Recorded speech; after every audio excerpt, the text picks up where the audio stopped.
12주차 수업을 시작하겠습니다. 실제 수업은 12주차와 13주차까지 수업을 진행하게 됩니다. 그리고 14주차는 6월 마지막 주로서 시험이 있는 주간입니다. 그래서 6월 24일 수요일에 출석 시험을 보는 걸로 계획이 되어 있는데요. 그래서 수업은 13주차까지 진행하는 것으로 하고 14주차에 1교시는 시험을 진행하고 그다음에 목요일 날 2교시는 여러분들 인터넷상으로 여러분들에게 성적 확인 및 질의응답을 받는 것으로 진행하려고 합니다. 그러면 12주차와 13주차는 단원이 크게 바뀌어서 여러분들 일반 물리학으로 보면 2학기 때 배우는 과정으로서 전기와 자기에 대한 이야기입니다. 그 첫 번째 시간으로서 1교시는 전기력과 전기장, 그 다음에 2교시는 전기회로에 대해서 공부하도록 하겠습니다. 이번 주 1교시 수업 전기력과 전기장 시작하겠습니다. 네, 역학이라고 하는 부분과 지금부터 공부하는 전기학이라고 하는 부분은 본질적인 차이가 바로 그 대상 물질이 질량이냐 아니면 전하냐라고 하는 것입니다. 그래서 대표적인 물질의 기본 성질로서 질량이라고 하는 성질이 있었습니다.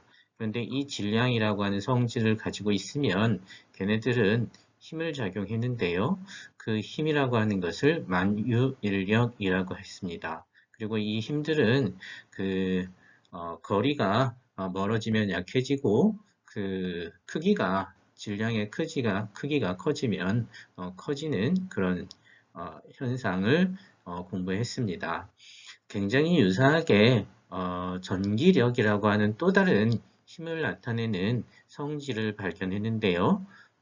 그것을 우리는 전하라고 이름을 붙였습니다.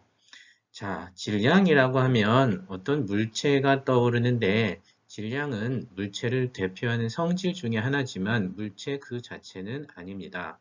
마찬가지로 전하라고 하는 것은 전하를 띤 입자들의 기본 단위인 전자나 양성자 이런 것들이 생각나는데요. 이 전하라고 하는 것을 바로 그 전자 바로 자체로 얘기하면 안 되고 그 물체, 작은 물체 또는 큰 물체도 관계는 없지만 물체들이 가지고 있는 또 다른 성질이라고 하는 것을 기억해 주기 바랍니다. 자, 네, 질량과 전하는 바로 힘을 나타내는 성질이다라고 하는 것을 꼭 기억을 해 주시기 바랍니다. 자, 그래서 보면 기본 자연계에 존재하는 기본 힘인 만유인력과 전기력 또는 전자기력이라고 하는 것들이 있는데 이런 기본 힘들을 구성하는 또는 나타내는 기본적인 성질이 존재한다라고 하는 것입니다. 자, 그런데 만유인력과의 전기력과의 차이점은 만유인력이라고 하는 것은 항상 무슨 힘만 있냐면 끌어당기는 인력만 존재합니다. 그런데 전기력이라고 하는 것은 두 가지의 힘이 있지요. 청력과 인력, 즉 끌어당기는 힘과 밀쳐내는 힘이 있습니다. 그 까닭은 바로 전기의 성질도 바로 두 가지가 있기 때문입니다. 라고 얘기할 수 있어요. 즉, 그래서 우리는 청력이 작용하는 것은 두 가지의 입자의 성질이 같은 것끼리 만나면 밀쳐낸다라고 했고요. 그 다음에 두 가지의 성질이 다른 것끼리 만나면 서로 끌어당기는 성질을 가지고 있다라고 하는 것이요. 이렇게 두 가지의 힘이 나타나는 것을 보고 우리는 성질도 두 가지가 있다. 그 대표적으로 양과 플러스와 마이너스라고 이름을 붙였습니다. 그런데 이 두 가지에 아주 큰 차이점이 있습니다. 바로 뭐냐면 만유인력과 전자기력의 그 힘의 세기 차이입니다. 세기 차이가 여기 보면 굉장히 많은 10의 거의 39승, 10의 40승배의 차이가 난다고 했는데 이것은 어떤 경우이냐면 양성자와 전자 사이에 작용하는 힘입니다. 그러니까 양성자와 전자가 어떠한 원자를 이루고 있을 때 그 원자 사이에 작용하는 힘, 여기에서 만약에 얘네들이 질량을 가지고 있고 그 질량만으로서 서로 주고받는 힘이 있다라고 한다면 그때 서로 끌어당기는 힘이 바로 중력이고 그 중력의 크기에 대비해서 전기, 즉 전하가 가지고 있는 힘, 즉 전하와 전하 사이의 작용 힘에 어, 대비해서 그 힘의 크기가 이렇게 크게 차이 난다는 것입니다. 이렇게 크게 차이 난다는 것은 우와 라고 하고 끝날 것은 아니고요. 굉장히 큰 비밀이 숨어 있는데요. 그것은 바로 전기세상이라고 하는 이런 원자 레벨의 미시세상, 미시세계에서는 바로 만유인력은 바로 뭐냐면 없는 거나 마찬가지다라고 할 수 있습니다. 10의 40승배 차이면 없는 거죠. 여러분들 돈으로 따져보면 금방 알 수 있는데 저는 1억이 있습니다. 돈이 많죠. 근데 여러분들은 만약에 10의 40승배 억이 있습니다. 누가 돈이 많을까요? 제 돈은 돈도 아니죠. 네, 그러면 이러한 차이점을 알면서 새로운 힘인 전자기력에 대해서 더 공부를 하도록 하겠습니다. 자, 전하의 성질을 간단히 앞에서 이야기했는데 전하의 완벽한 정의를 여러분들이 기억하고 지나갔으면 좋겠습니다. 전하는 그 기본적인 성질로 전기력을 나타내는 원인 성질이다라고 했는데 그 전하의 기본적인 근본적인 물질을 사람들은 찾아냈어요. 우리가 질량의 근본 물질도 찾아내고 싶어서 사람들은 물질을 쪼갰고 그래서 원소라고 하는 또는 원자라고 하는 물질을 구성되는 기본 단위 또는 원자 핵을 구성하는 쿼크라고 하는 기본 물질들을 찾아내기에 이르렀습니다. 그런데 그와 함께 전기적 성질을 나타내는 기본 물질도 찾았는데 그것은 바로 원자 핵과 전자이지요. 그래서 원자 핵은 또 양성자와 중성자로 나눠지는데 그 중에서도 양성자라고 하는 것이 바로 기본 성질이죠. 기본 성질을 갖는 가장 작은 입자 중에 하나죠. 즉 양성이라고 하는 전기적 플러스 극성을 띠고 있는 가장 기본적인 입자는 양성자이고 마이너스 극성을 띠고 있는 가장 작은 기본 입자는 전자입니다. 이보다 더 작은 전기를 띤 입자는 없다라고 생각을 해주면 좋겠습니다. 지금까지는요. 자, 그래서 그 전기적 성질을 우리는 보면 이 양성자가 가지고 있는 전기적 성질과 전자가 가지고 있는 전기적 성질은 그 크기가 완벽하게 똑같습니다. 그래서 전자는 마이너스 2의 전기의 양을 가지고 있다. 또 양성자는 플러스 2의 전기적인 양을 가지고 있다라고 얘기를 합니다. 그래서 양성자는 플러스 마이너스. 그런데 이때 E라고 하는 값은 전자 한 개의 전하량으로서 우리는 쿨롱이라고 하는 전하량의 단위를 쓰는데요. 그 값은 약 1.6 곱하기 10의 마이너스 19승 쿨롱이 됩니다. 자, 쿨롱이라는 단위는요, 사실은 전류 1암페어라고 하는 거에서부터 정의됐는데요. 전류 1암페어라고 하는 것은 1초 동안에 어떤 단면을 1쿨롱의 전하가 흐른다라고 해서 정의를 한 것이 1암페어라는 정의입니다. 그것으로 보면 우리가 전자 한 개의 전하량을 갖다가 계산할 수 있는데요. 즉 1쿨롱의 전자 하나의 전하량을 가지고 1쿨롱의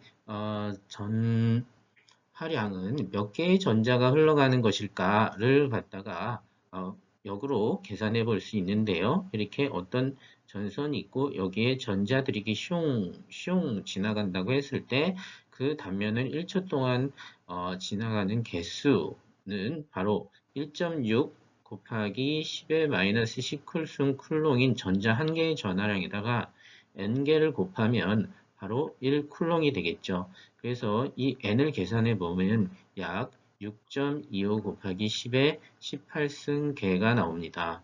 자, 전자 한 개의 전하량은 사람들이 여러 가지 측정 방법을 통해서 알게 되었다라고만 이야기하겠습니다.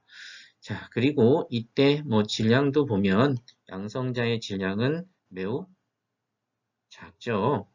10의 마이너스 27승. 그런데 그보다 전자의 질량은 훨씬 더 작죠. 10의 마이너스 31승. 약 1000배 이상이 차이 나는 것을 볼 수 있습니다.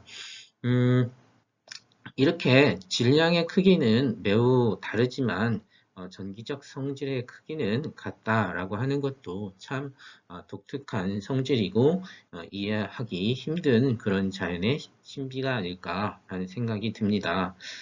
자, 그러면 이 이렇게 여러분들에게 강의를 했을 때 여러분들의 느낌은 전하는 양성자와 전자가 가지고 있는 것이고 그 기본 단위는 양성자와 전자다. 그래서 전하는 양성자를 말한다. 이렇게 여러분들이 이해할 수 있어요. 그런데 그것은 절대 아니라는 거죠. 전기적 성질을 가지고 있는 가장 작은 입자가 전자나 양성자이지 바로 전하가 입자를 뜻하는 것은 아니다라고 하는 것을 다시 기억해 주시기 바랍니다. 전하라고 하는 것은 전기적 성질이다. 전하는 성질, 그리고 그거에 대한 그러한 성질을 가지고 있는 가장 작은 입자가 있긴 있다. 그런데 그것은 바로 전자다. 그리고 그때의 전하량은 정해져 있다. 1.6 곱하기 10을 마이너스 19 쿨롱으로 정해져 있다. 이렇게 기억을 해 주시면 좋겠습니다. 자, 앞서서 했던 것을 잠깐만 연결해서 더 얘기를 해 볼 건데요. 아까 1쿨롱이라고 하는 것은 어떻게 해서 계산이 된다고 했냐면 1쿨롱이라고 하는 것은 전자 한 개의 전하량 곱하기 그때 전자의 개수 이렇게 어, 계산이 돼서 얘는 약 1.6 곱하기 10의 마이너스 29승 쿨롱이고 얘는 약 6.25 곱하기 10의 18승 계다라고 하는 겁니다. 여러분들 의심되는 분들은 이거를 실제로 계산기에 넣고 계산을 해보시면 거의 1이 나오는 것을 알 수 있습니다. 자, 이것은 무엇을 더 얘기하고 싶으냐면요. 여기에서는 이렇게 우리가 전하의 흐름이라고 하는 전류라고 하는 것을 갖다가요, 우리가 먼저 공부를 하기 시작했는데, 전류, 어떤 회로에 흐르는 전류라고 하는 것은 물의 흐름으로 우리는 많이 비유를 합니다. 그래서 뭐 유량이 있듯이 우리는 전하량이 있는 거고요.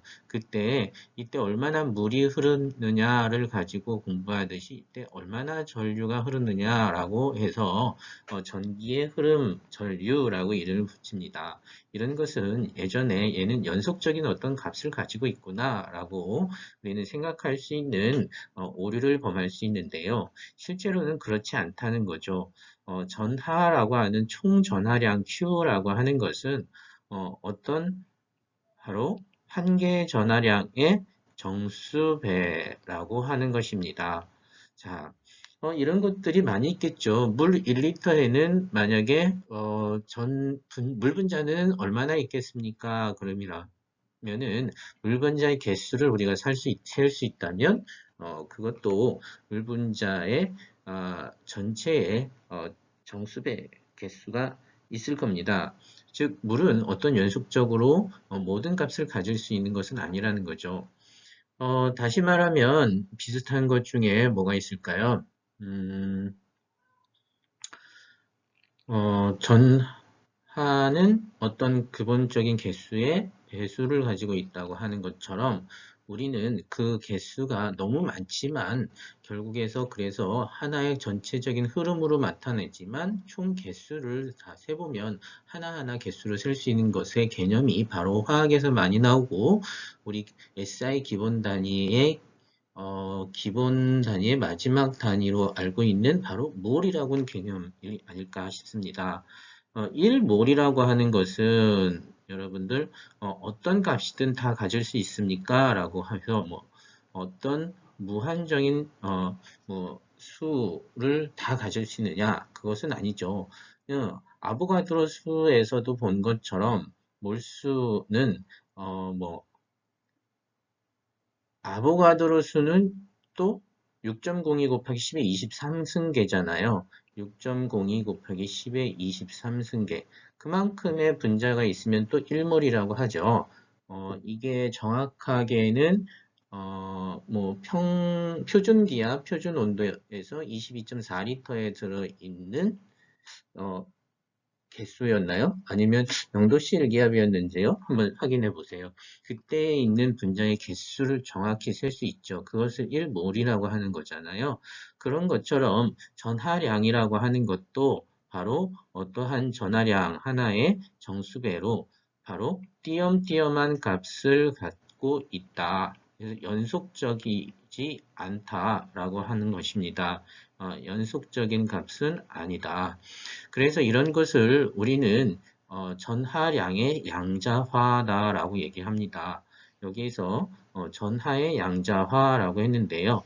전하량 Q라고 하는 것은 쿨롱 단위로 나타내는데 이것이 뭐 1쿨롱, 2쿨롱, 0.3쿨롱 뭐 이런 식으로 뭐 어, 여러 가지로 표현할 수 있지만 이것은 전부 다 전자의 개수의 정수배에 해당하고 이것은 모든 숫자를 다 가질 수 없는 띄엄띄엄한 값을 가질 수 있어서 얘는 전하량이 양자화돼 있다. 여기서 양자화라고 하는 것은 양자라고 하는 것을 이해하면 되는데요.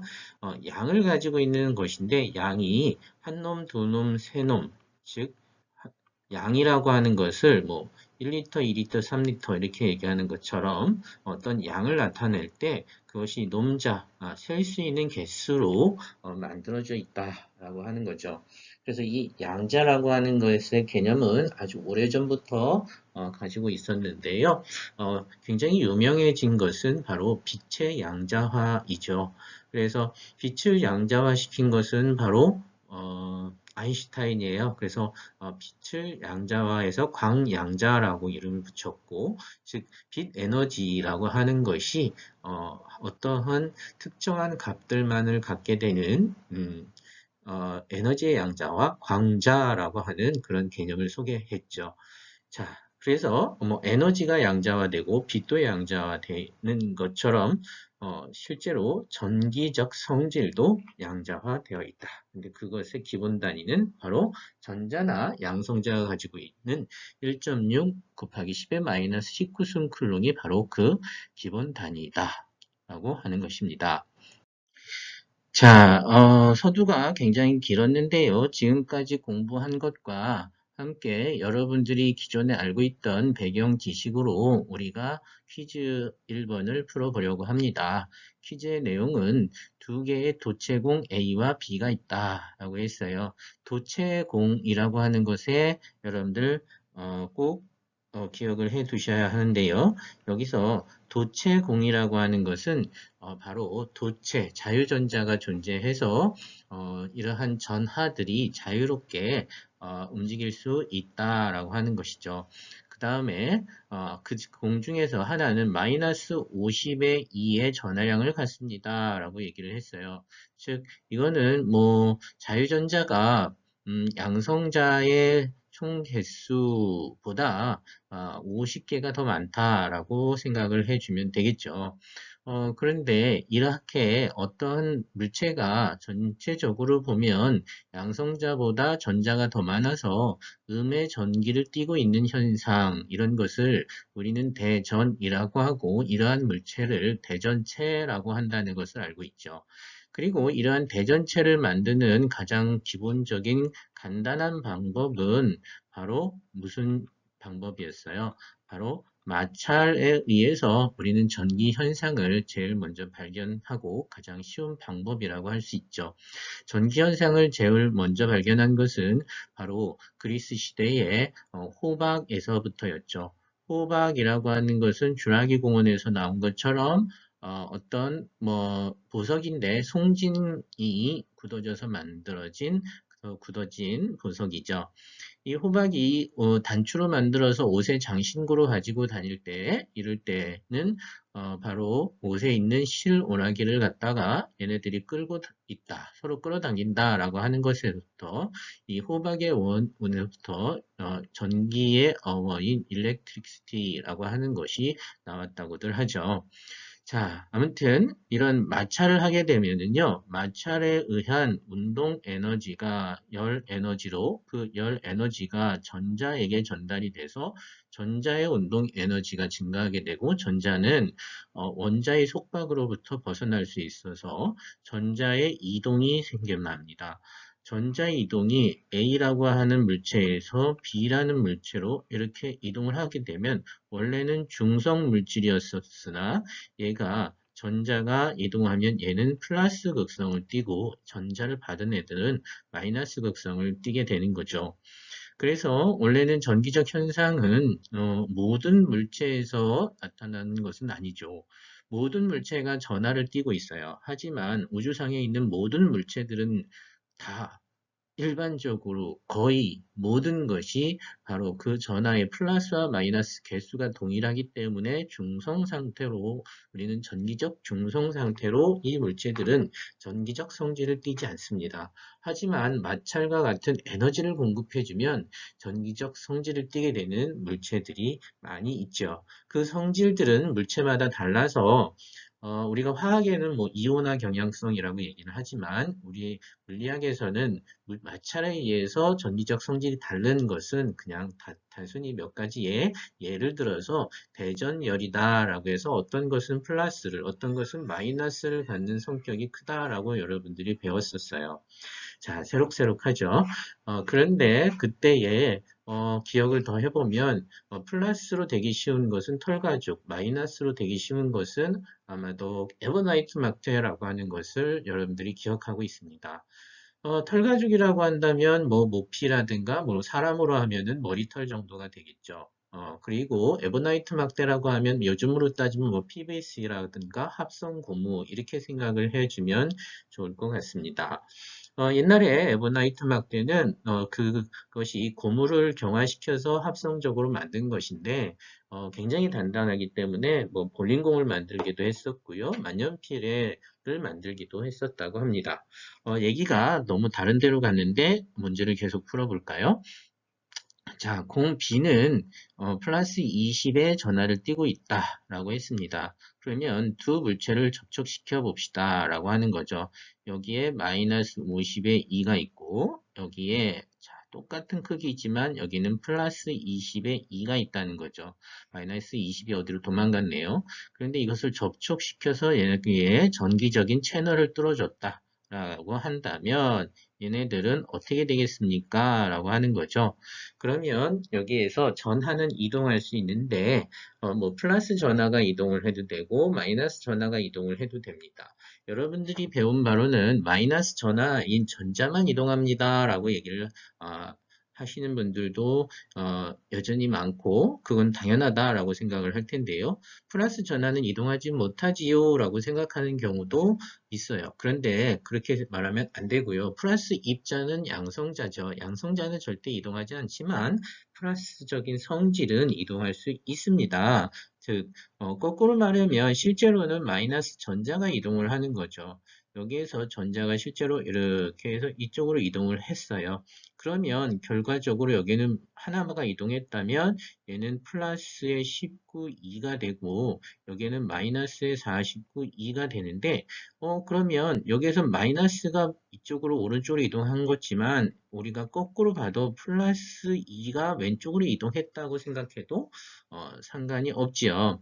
자, 아무튼 이렇게 이동하게 되면은요, 결국 어떻게 될까요? 라고 하는 거죠. 결과는 무엇일 것 같습니까? 네, 전체적으로 마이너스 30만 남게 되고 마이너스 30은 어떻게 될까요? 한쪽에만 남아 있을까요? 아니면 양쪽으로 벌어질까요? 네, 제 생각에는 마이너스 30이라는 값이 이쪽으로 마이너스 15, 2, 마이너스 15, 2 나누어 가질 겁니다. 그 이유는 바로 전자라고 하는 것이 자유전자인데요. 금속의 경우에는 자유롭게 움직일 수 있고 금속 따라서 가장 멀리 있으려고 하기 때문에 만약에 여기에 두 개가 있다면 같이 존재하지 못하고 청력을 받아서 가장 멀리 있게 되는 거죠. 그래서 결과는 바로 마이너스 15E가 됩니다. 음? 당황스러웠어요. 지금 답을 보니까 3번이라고 했는데요. 어, 잘못 쓰여진 것 같네요. 여러분들 노트를 보고 퀴즈를 푸는 경우에는 실수를 할 것 같아요. 마이너스 50하고 플러스 20이 있고 둘을 접촉시키면 둘 다 마이너스 30을 나눠 갖는 게 맞는데요. 정답은 4번으로 수정을 해야 되겠어요. 여러분들 기억해 주세요. 여기는 플러스 15, 2가 아니고 바로 마이너스 15, 2가 답입니다. 이거를 괜히 작년에도 제가 실수로 했던 것을 고쳐놓는다고 했던 것을 아직까지도 안 고쳐놓은 것 같네요. 이번엔 꼭 고쳐야지. 네, 다음을 공부하도록 하겠습니다.